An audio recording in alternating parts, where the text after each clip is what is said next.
Selamat bergabung kembali dengan Tinta Pena di Anong-Anong TV. Terima kasih kepada Anda yang sudah mendukung kanal ini dengan mengklik tombol subscribe, like, dan share. Dan di edisi kali ini, Tinta Pena akan mengisahkan tentang seorang pendakwah di daerah Jawa Barat yang dikenal dengan nama Syekh Abdul Muhyi Pamijahan. Selamat menyaksikan.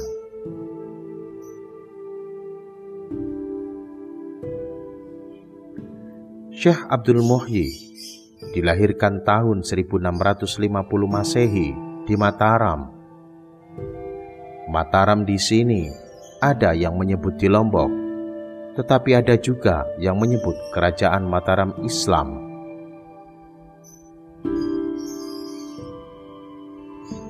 Ayah beliau bernama Sembah Lebe Wartakusuma, bangsawan Sunda, keturunan Raja Galuh Pajajaran, yang saat itu bagian dari Kerajaan Mataram Jawa.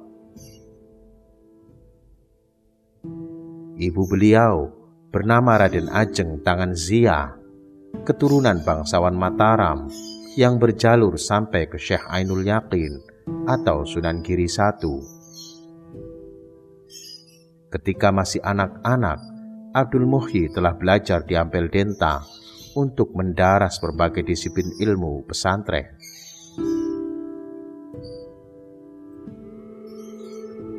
Syekh Abdul Muhyi Pamijahan diyakini sebagai waliullah dan dihormati oleh masyarakat, terutama oleh kalangan pesantren. Beliau merupakan mata rantai dan pembawa tarekat Syatariyah yang pertama ke Pulau Jawa. Lebih dikenal dengan nama Haji Karang karena beliau pernah uzlah dan kholwat di Gua Karang.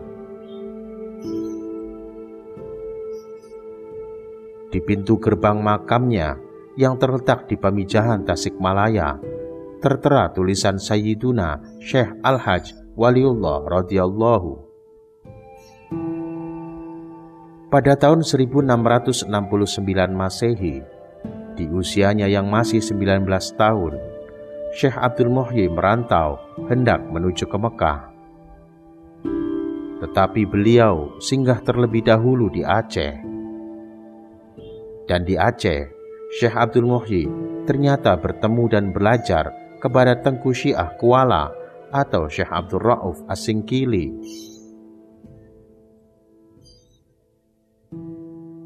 Berbagai disiplin keilmuan dipelajari Syekh Abdul Muhyi di kota Aceh ini, termasuk tarekat Syatariyah dari jalur Syekh Abdul Rauf. Sebagai guru besar Syatariyah, Syekh Abdul Rauf ini berusaha mendamaikan tarekat Wujudiyah dari Ibnu Arabi dengan tasawuf lain yang berkembang di kalangan masyarakat Islam. Setelah beberapa tahun di Aceh, Syekh Abdul Muhyi oleh gurunya diajak berkunjung ke makam seorang yang dikenal masyarakat sebagai wali kutub, yaitu Syekh Abdul Qadir Al-Jilani di Irak. Perjalanannya kemudian diteruskan ke Mekah dan Madinah untuk menunaikan ibadah haji. Syekh Abdul Muhyi kemudian belajar di Makkah, tidak langsung pulang. Di Mekah, Syekh Abdul Muhyi bertemu Syekh Yusuf Al-Makassari, dan di Gua Kuat, Syekh Abdul Muhyi belajar juga kepada Ahmad Al-Kushashi, Ibrahim Qurani, dan Hasan Al-Ajami, yaitu guru-guru dari Syekh Abdul Rauf As-Singkili sendiri. Syekh Abdul Muhyi kembali dari Mekah menuju Ampel Denta pada tahun 1678 setelah mendapatkan ijazah untuk menjadi mursyid tarekat Syatariyah dari gurunya. Sekembalinya dari Ampel Denta, sang ayah menikahkannya dengan putri bernama Ayu Bekta. Setelah menikah bersama orang tuanya, Syekh Abdul Muhyi pindah ke Jawa Barat untuk menyebarkan Islam dan berusaha mencari sebuah gua yang ditunjukkan oleh gurunya, yaitu Syekh Abdul Rauf Asingkili.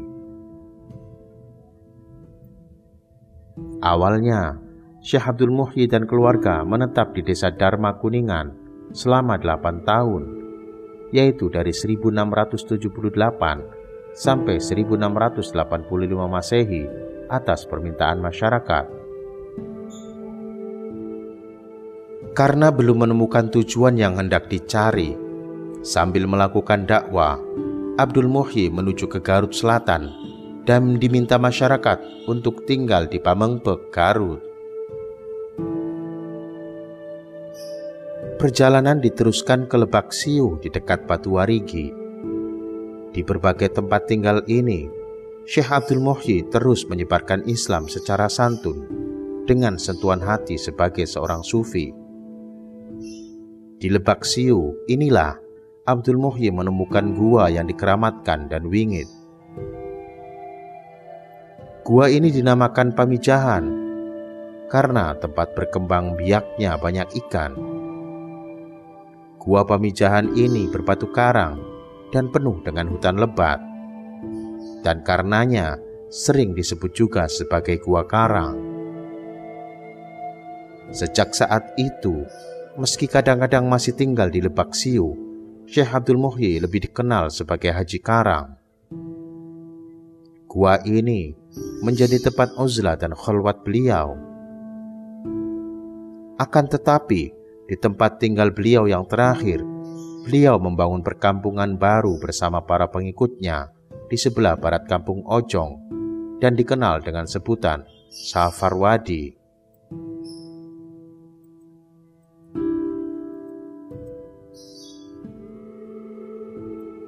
Di tempat ini, beliau membangun masjid dan padepokan sebagai pusat penyebaran Islam dan tarekat Syatariah. Sebagai guru rohani, Abdul Muhyi dihormati masyarakat dan keraton Mataram.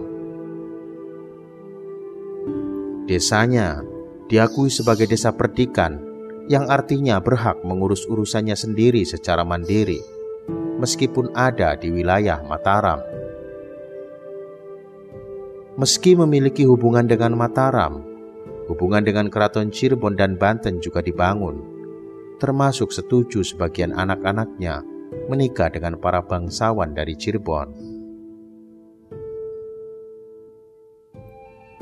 Hubungan dekat juga terjadi dengan Kesultanan Banten, termasuk dengan guru rohani di Banten, yaitu Syekh Yusuf Tajul Khalwaiti Al-Makassari, yang merupakan temannya ketika di Mekah. Ketika Syekh Yusuf bergerilya di hutan-hutan melawan Belanda akibat keberhasilan Belanda memecah keraton Banten, Syekh Yusuf bersembunyi di tempat Syekh Abdul Muhyi. Di samping sebagai pendidik, mujahid dalam menyebarkan Islam, seorang yang dikenal memiliki kemampuan linui, Syekh Abdul Muhyi juga seorang penulis. Beliau menulis kitab dalam disiplin tarekat Syatariah. Syekh Abdul Muhyi meninggal pada tahun 1730 Masehi atau 1151 Hijriah di usia beliau 80 tahun. Beliau kemudian dimakamkan di Pamijahan, yaitu di Bantar Kalong, Tasikmalaya, bagian selatan. Makam beliau hingga saat ini menjadi makam yang sering diziarahi oleh masyarakat secara umum, khususnya oleh masyarakat Nahdlatul Ulama dan kalangan pesantren. Demikian kisah singkat tentang Syekh Abdul Muhyi Pamijahan. Sampai jumpa di edisi selanjutnya. Salam Meduluran.